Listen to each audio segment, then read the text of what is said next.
Assalamualaikum warahmatullahi wabarakatuh. Bismillahirrahmanirrahim. Alhamdulillah, bertemu lagi dengan Syekh Jati Channel. Pada video kali ini saya berusaha memberikan sedikit wawasan masih di ranah ilmu titisan. Hal ini dipertanyakan di dalam sebuah kolom komentar yang ditulis di dalam video kami yang berjudul Cara Melepas Ilmu Titisan. Langsung saja kita bacakan pertanyaannya. Assalamualaikum warahmatullahi wabarakatuh. Syekh, saya sebelumnya nggak tahu kenapa dengan diri saya, tapi begitu tahu itu ilmu titisan dari leluhur, saya diam saja, bahkan saya nggak tega dan kasihan pada beliau kalau mengusirnya di saya, karena saya baru kenal dan tahu saya sangatlah sayang pada leluhur. Bagaimana Syekh? Kalau meminta saya hanya kepada Allah, mohon pengertian dan pencerahannya. Pada hati seseorang yang penuh dengan kasih sayang adalah sesuatu yang sangat bagus. Tapi mohon maaf sebelumnya, karena perasaan sayang yang masih kurang benar dari dasar rasa sayang itu sendiri, mungkin akan menyebabkan sesuatu yang beda. Selain pertanyaan tersebut, ada juga pertanyaan dari sahabat Syekh Jati di dalam sebuah komen yang menyatakan bahwa tidak seharusnya kita itu selalu menyalahkan khudam atau makhluk lain. Ya, ini sangat bijak sekali sebetulnya. Sebuah ilmu titisan yang beda pribadi dengan kita,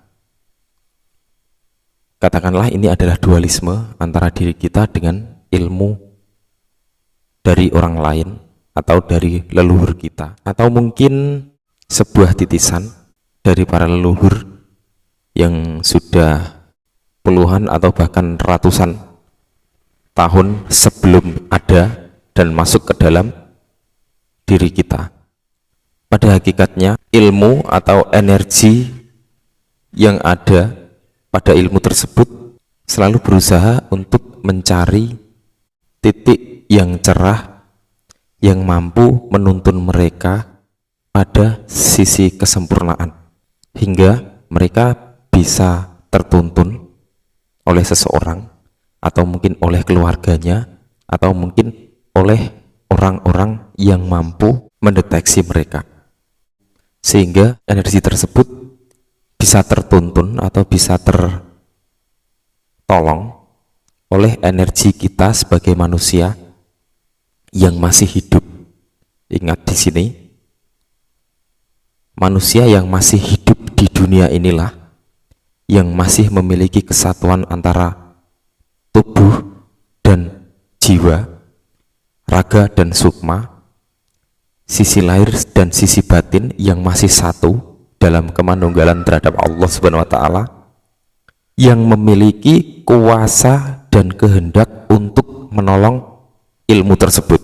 Karena tubuh yang mati sudah tidak ada ikatan kehidupan, akal tidak berjalan, hati sudah tidak aktif, nurani apalagi, iman kepada Allah apalagi, karena semua sudah putus setelah ajal menjemput. Dan mereka mencari orang-orang yang mampu, orang-orang yang terpilih, orang-orang yang bisa terdeteksi dengan mereka untuk menuntun mereka.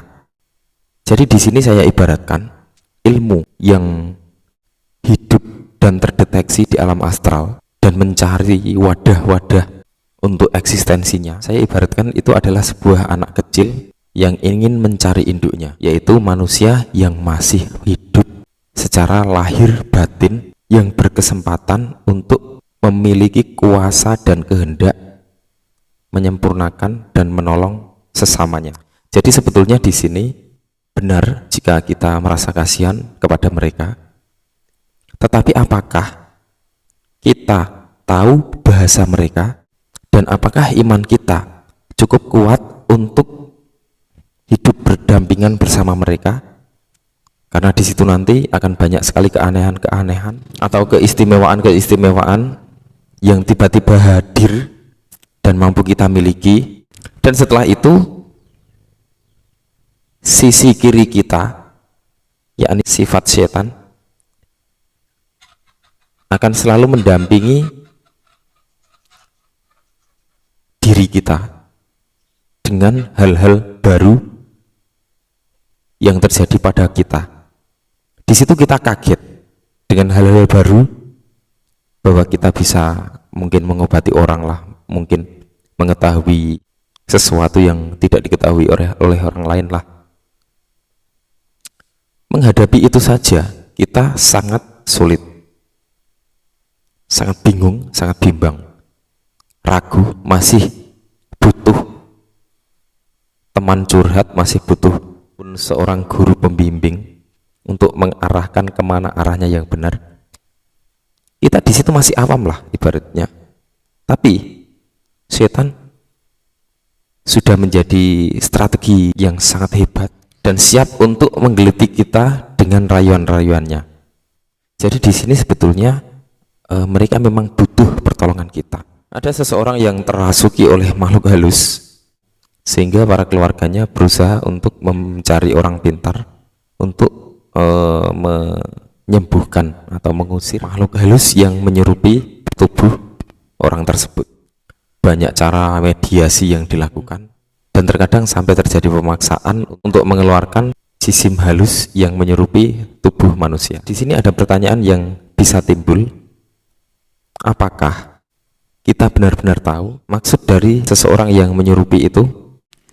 Apakah kita benar-benar tahu bahasa ruh yang menyerupi manusia tersebut? Apakah kita bisa benar-benar memastikan bahwa jisim halus yang menyerupi tersebut adalah berniat jahat? Mungkin secara sekilas kita merasa diganggu oleh mereka, padahal sesungguhnya hanya itulah bahasa yang dia gunakan untuk meminta tolong kepada kita, untuk menyempurnakannya, untuk membantu dia terbebas dari hukuman penantian di alam astral. Sesungguhnya orang yang kesurupan tersebut dimintai tolong oleh jisim halus tersebut, atau bisa dikatakan mendoakanlah, untuk mendoakan supaya dia terbebas dari alam yang ada saat itu. Tapi bahasa mereka beda dengan bahasa kita, sehingga apa yang mereka inginkan beda dengan apa yang kita tangkap, sehingga kita malah berbuat kasar pada mereka dan kita usir, kita sakiti mereka. Sama seperti ilmu titisan, bahasa mereka adalah A, tapi kita menangkapnya adalah B. Bahasa dari mereka adalah minta tolong kita kepada kita untuk mendoakan atau menyempurnakan, tapi lama-kelamaan bahasa yang tidak tertangkap itu kita simpulkan sendiri, atau terkadang karena sebuah kondisi kita memanfaatkan kekuatan mereka, kita memanfaatkan momen-momen yang terasa, yang bisa kita tangkap, sehingga terjadi miskomunikasi. Karena sudah terjadi hubungan, mereka tidak bisa lepas, dan kita juga punya kehendak untuk tidak melepas mereka. Akhirnya ini menjadi sebuah hubungan yang miskomunikasi antara manusia yang di alam nyata dengan jisim halus mereka yang ada di alam batin. Agama Islam memahami bahwa manusia merupakan makhluk yang sempurna, dibekali dengan akal, nafsu, dan segala perasaan di hatinya. Tidak seperti malaikat yang selalu taat kepada perintah Allah saja. Jadi di sini manusia terkadang lebih mengutamakan akal atau nafsunya dibanding perintah Allah. Maka Islam pun mengatur batasan-batasan atau bentuk kasih sayang yang diperbolehkan di dalam Islam.